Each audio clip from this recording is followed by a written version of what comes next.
Om Swastiastu, kembali lagi di Homemade. Hari ini kita mau membuat adonan pasta sekaligus beberapa bentuk dari pasta. Bahan yang disiapkan pertama yaitu tongkat. Ups, salah. Maksud saya 400 gram tepung terigu, 4 butir telur atau sekitar 150-200 gram butir telur yang utuh, tentunya tanpa kulit, dan 5 gram minyak.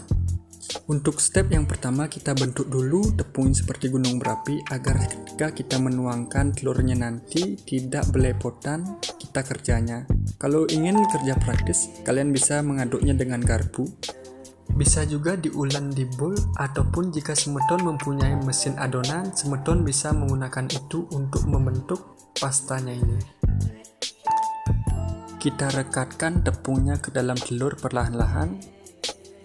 Dan kalian juga bisa menggunakan scraper untuk meraup tepung-tepung yang ada di bawah untuk dibawa ke dalam.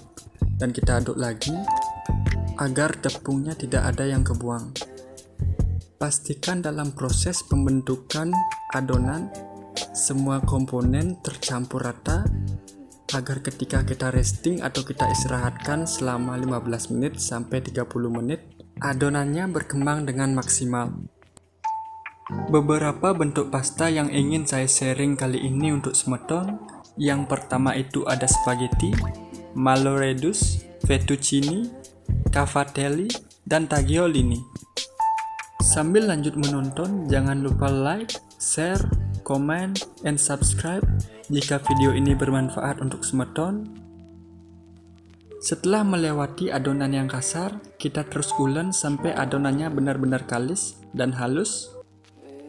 Tambahan untuk pasta tersebut memiliki penyebutan berbeda-beda dari beberapa negara termasuk yang mempopulerkan pasta itu sendiri, yaitu Italia.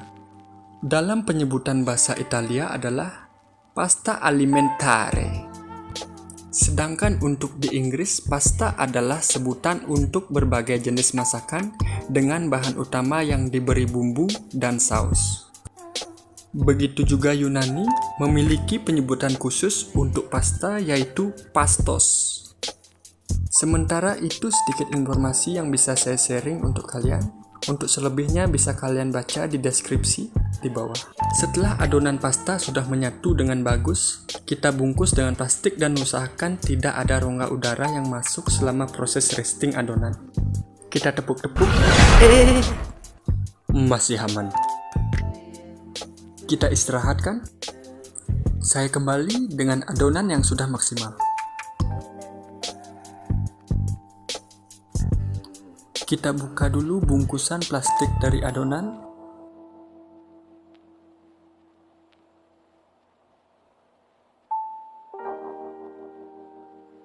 Untuk bungkusan plastik adonan jangan dibuang karena kita mau membagi adonan. Ketika selesai membagi, kita mau simpan lagi di plastik bungkusan itu agar adonan tidak kering dan tetap bagus digunakan untuk pembentukan.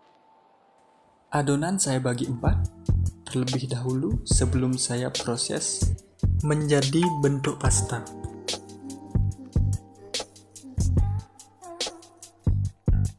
Setelah saya bagi menjadi 4, adonan saya bungkus lagi menggunakan plastik. Sekali lagi, agar adonan tidak kering. Terlebih saya pipihkan dulu adonan agar bisa masuk ke dalam mesin pasta. Dan jangan lupa memberi taburan tepung untuk adonan agar tidak menempel di mesin pasta. Kita tipiskan lagi sedikit adonan menggunakan rolling pin. Setelah ketebalan adonan sudah pas, kita langsung masukkan di mesin pasta. Untuk ketebalan adonan, pertama bisa kita atur menggunakan rolling pin ataupun mesin pasta. Jika menggunakan mesin pasta, kita sesuaikan dari ukuran paling tebal di mesin pastanya sendiri. Dan jika adonan masih tebal, jangan langsung loncat ke ukuran yang paling tipis, agar adonan tidak rusak. Perlahan kita bentuk sampai mendapatkan ukuran pasta sesuai apa yang mau kita bentuk. Untuk adonan kali ini saya membagikan teknik atau cara paling dasar pembuatan adonan pasta dari keseluruhan cara pembuatan pasta. Jangan lupa taburkan tepung kedua sisi agar ketika nanti kita masukkan lagi ke mesin pasta, tidak menempel. Untuk spaghetti saya menggunakan ukuran 1 mm tipis adonan. Lapisan untuk membentuk spaghetti sudah jadi. Setelah ini saya bagi dua.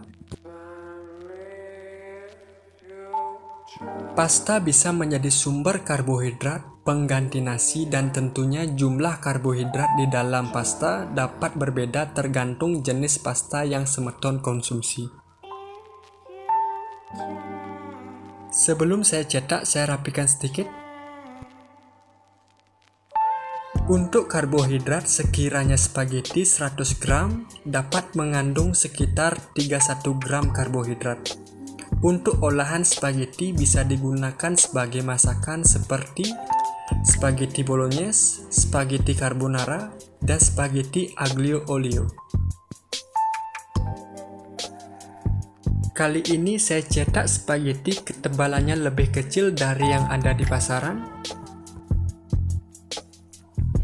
Dan sudah jadi pasta yang saya buat pertama, yaitu spaghetti.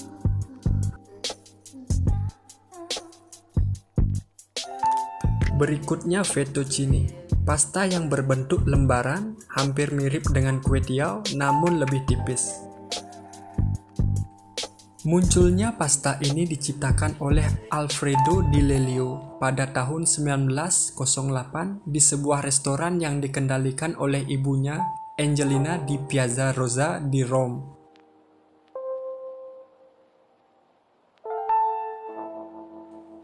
Fettuccine kini telah menjadi menu wajib di restoran gaya Italia di Amerika Serikat.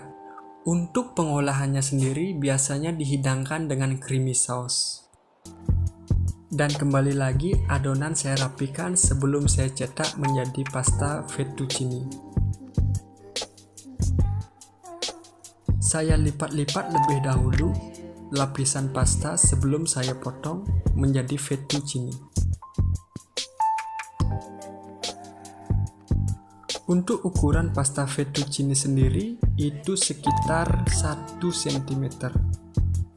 Dan saya potong perlahan-lahan agar ukuran dari pasta tersebut sama.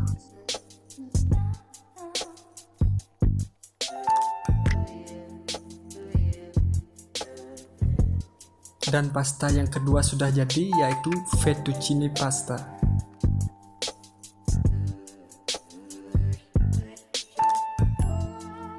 Pasta berikutnya yang saya buat tagliolini.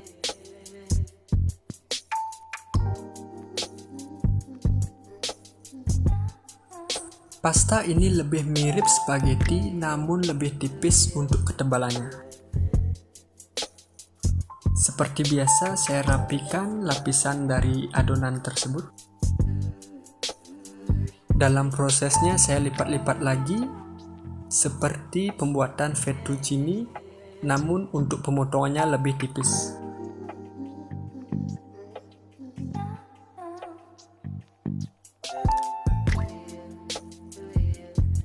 Pasta ini adalah resep tradisional di kawasan Molise dan Piedmont di Italia. Di kawasan Piedmont disebut tagerin, terbuat dari adonan telur. Pasta yang ketiga sudah jadi, yaitu tagliolini.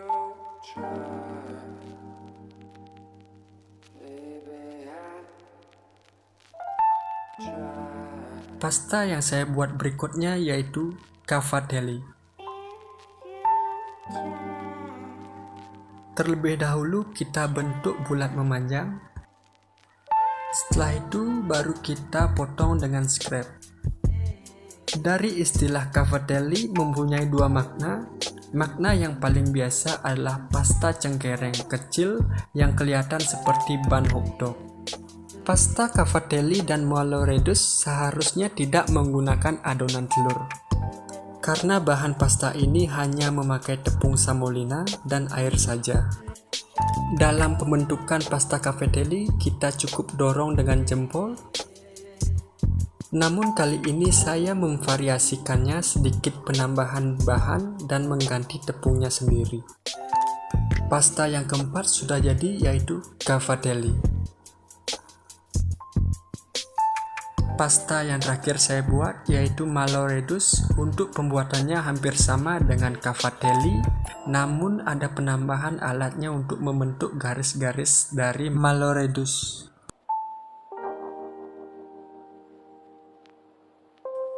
Berbagai pasta Sardinia, Maloredus masih diproduksi terutama di Sardinia.